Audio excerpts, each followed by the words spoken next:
आपको मालूम है एप्पल को दुनिया की मोस्ट वैल्यूएबल कंपनी माना जाता था, जो कि 1.2 ट्रिलियन की वैल्यूएशन के हिसाब से देखा गया था। इसको माइक्रोसॉफ्ट गूगल से भी ऊपर माना जा रहा था, लेकिन सऊदी अरमैको नाम की एक कंपनी है जो कि 1.9 ट्रिलियन की वर्थ की बनकर दुनिया की मोस्ट वैल्यूएबल कंपनी बन चुकी है। इसने पछाड़ दिया है एप्पल को, और ये एक ऑयल कंपनी है। और इसके बाद में एप्पल वाला टिम कुक भी सोच रहा होगा कि सब कुछ तो महंगा बेचा मैंने, फिर क्यों मैं सेकंड आ गया। लेकिन इसको टैकल करने के लिए उन्होंने लॉन्च कर दिया है अपना सबसे महंगा कंप्यूटर। एप्पल का सबसे महंगा मैक प्रो डेस्कटॉप रिलीज हो चुका है, जो कि इतना ज्यादा महंगा है कि अगर आप एलोन मस्क के पास में वो पैसे लेके जाओगे तो वो कहेगा रुक रुक रुक, कहाँ कंप्यूटर के चक्करों में पड़ रहा है। टेस्ला कार खड़ी है, मॉडल 3 ये लेके जा।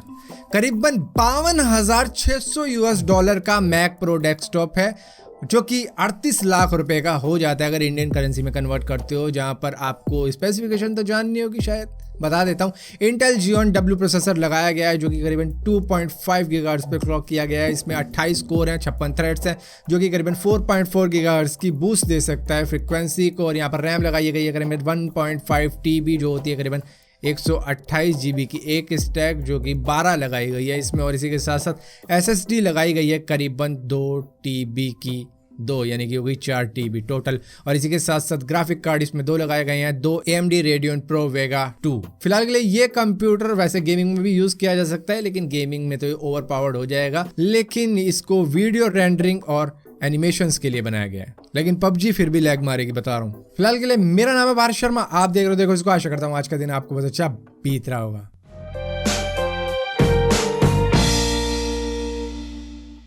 11 दिसंबर 2009 को एक हिस्टोरिक गेम रिलीज हुई थी जिसका नाम है एंग्री बर्ड। इसको करीबन 10 साल हो गए रिलीज हुए, लेकिन आज भी लोग इसको खेलते हैं। 4 डेवलपर्स ने मिलकर इसको फिनलैंड के अंदर बनाया था, जहां पर 8 महीनों के अंदर इस गेम को बना के आपके लिए तैयार कर दिया गया था। और आप सभी ने इसको मोबाइल पे खेला भी जरूर होगा। लेकिन आपको एक अंदर की बात मालूम है कि यहाँ पर पिग को बैड गाय क्यों दिखाया गया था? क्योंकि उस वक्त में पूरी दुनिया के अंदर स्वाइन फ्लू फैला हुआ था, जिस वजह से लोग काफ़ी ज़्यादा दुखी थे, और वहाँ पर पिग को बैड गाय बनाकर दिखा दिया था। लेकिन जो चिड़ियाएँ दिखाई गई थी वो ऐसी दिखाई गई थी जो उड़ नहीं सकती थी। तो इसकी स्टोरी अगर बताऊं तो मैं आपको, तो कुछ ऐसी थी कि यहाँ पर पिग चिड़ियाओं के अंडे ले जाते हैं, लेकिन वो चिड़ियाएं उड़ नहीं सकती, जिसकी वजह से वो गुलेल टाइप का एक डिवाइस यूज करती हैं पिग के अड्डों को डिस्ट्रॉय करने के लिए। और यही वो गेम थी जिसने दुनिया में सबसे पहले 1 बिलियन डाउनलोड्स कंप्लीट किए थे। और इसी के साथ साथ यही इकलौती ऐसी गेम थी जिसको इंटरनेशनल स्पेस स्टेशन पर सबसे पहले खेला गया था। आई एम श्योर आप में से बहुत से लोग स्की रिजॉर्ट में गए होंगे, जहां पर बर्फ ही बर्फ होती है, लोग स्की भी करते हैं और इसी के साथ साथ जेट स्की भी चलाया करते हैं। लेकिन मैं आपको बता दूं, दुनिया के 10 में से 6 ski resort artificial snow maker का यूज करते हैं, जो कि करीबन 24 घंटे चलते हैं। क्योंकि अब जितनी बर्फ पहले पड़ा करती थी वहां पर उतनी बर्फ पड़ती नहीं है, और अगर उनको स्की रिजॉर्ट चलाना है तो उनको बर्फ की जरूरत है, जिसकी वजह से वो वहां पर बर्फ खुद से बनाते हैं। इसी तरीके का एक रिजॉर्ट है जिसका नाम है स्विस एल्प्स, जिसका कहना है कि करीबन 1988 से लेकर अब तक यहाँ पर 40% बर्फ पड़ना कम हो चुकी है। जितनी पहले पड़ा करती थी उतनी अब पड़ती भी नहीं है। करीबन 1 फुट बर्फ की मोटाई बनाने के लिए उनको 9 लाख लीटर वाटर की जरूरत पड़ जाती है यहाँ पर। और हम सभी को इसका कारण मालूम है कि ऐसा क्यों हो रहा है कि जहाँ पर पहले इतनी ज्यादा बर्फ पड़ा करती थी, अब बर्फ पड़नी ही बंद हो चुकी है। आपको जानकर हैरानी हो जाएगी कि Amazon अब सिर्फ शॉपिंग साइट नहीं रह चुकी है, बल्कि वो गेम डेवलपर भी बन चुके हैं। उन्होंने एक नई गेम बना दी है जो है न्यू वर्ल्ड, जो कि आप पीसी पर खेल सकते हो, जो कि एक मैसिव मल्टीप्लेयर गेम है। और इसी के साथ साथ इसको बनाया Amazon गेम स्टूडियो ने। ये एक और इनका क्या बोलते हैं उसे, Amazon का एक और डिवीजन है जहां पर सिर्फ गेमें वगैरह ही बना करेंगी। यूनाइटेड स्टेट के अंदर एक 18 साल के लड़के की जान बचा दी उसके आईफोन ने, क्योंकि उसके अंदर था वर्चुअल असिस्टेंट जो कि है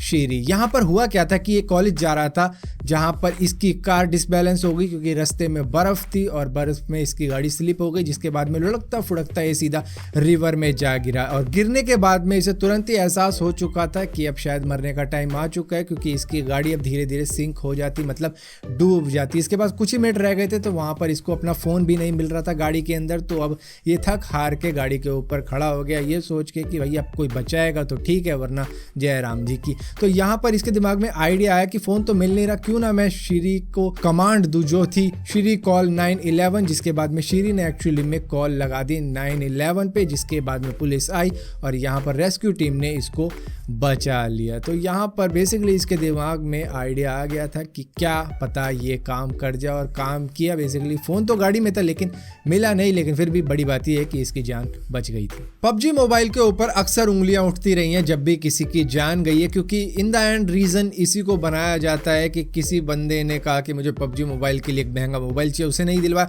तो वो छत से कूद गया, बेसिकली सुसाइड कर ली। उसको मोबाइल से खेलने नहीं दिया जा रहा तो उसने मर्डर कर दिया। उसको मार दिया गया गेम के अंदर तो उसने अपने साथी को असली में मार दिया कि भैया मेरा प्लेयर तेरी वजह से मरा, तो उसने गुस्से में उसको इतना पीटा कि वो बेचारा मर गया। तो इस तरीके के केसेस आए हैं इस मोबाइल गेम के साथ में ही। लेकिन एक नया केस सामने आया जहां पर सौरभ यादव जो कि 20 साल के थे, वो ग्वालियर के रहने वाले थे। वो अपने दोस्त संतोष शर्मा के साथ में स्वर्ण जयंती एक्सप्रेस से आगरा जा रहे थे। दोनों ही बड़े मजे से जा रहे थे गेम खेलते हुए पबजी मोबाइल। जहां पर थोड़ी सी प्यास लगी सौरभ यादव को तो उसने अपने दोस्त संतोष शर्मा के बैग में हाथ डाल के एक बोतल निकाल ली, जिसके बाद में उससे वो पानी पीने लगे। उनको ऐसा लगा कि इसमें पानी था लेकिन उसके अंदर था एसिड, जिसके पीने के बाद में जब उनको थोड़ी सी जलन महसूस हुई अपनी छाती में तो उन्होंने उस बोतल को देखा तो पता लगा वो एक्चुअली में एक एसिड की बोतल थी। जिसके बाद में अब चलती हुई ट्रेन में उन्हें ज़्यादा मेडिकल अटेंशन ना मिली, जिसकी वजह से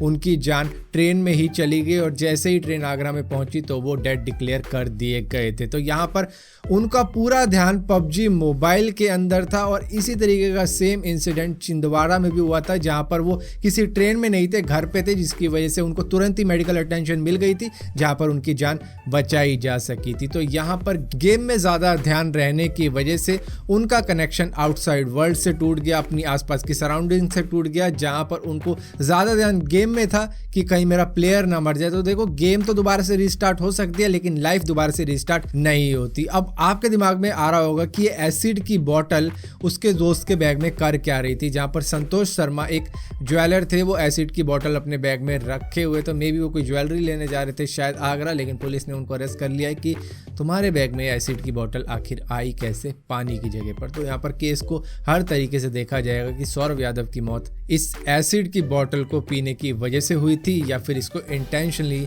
अपने बैग में रखा गया था। फिलहाल के लिए इस वीडियो को यहीं खत्म करते हैं। इतनी अपडेट्स थी इस वीडियो के अंदर, और अगर ये वीडियो आपको पसंद आती है तो इस वीडियो को लाइक जरूर करना, शेयर जरूर करना, और इसी तरीके की और वीडियो देखने के लिए इस चैनल को सब्सक्राइब जरूर करना। और सब्सक्राइब किया है तो बेल का आइकन जरूर दबाना, वरना आपको मालूम नहीं चलेगा मैंने कोई वीडियो डाली भी है।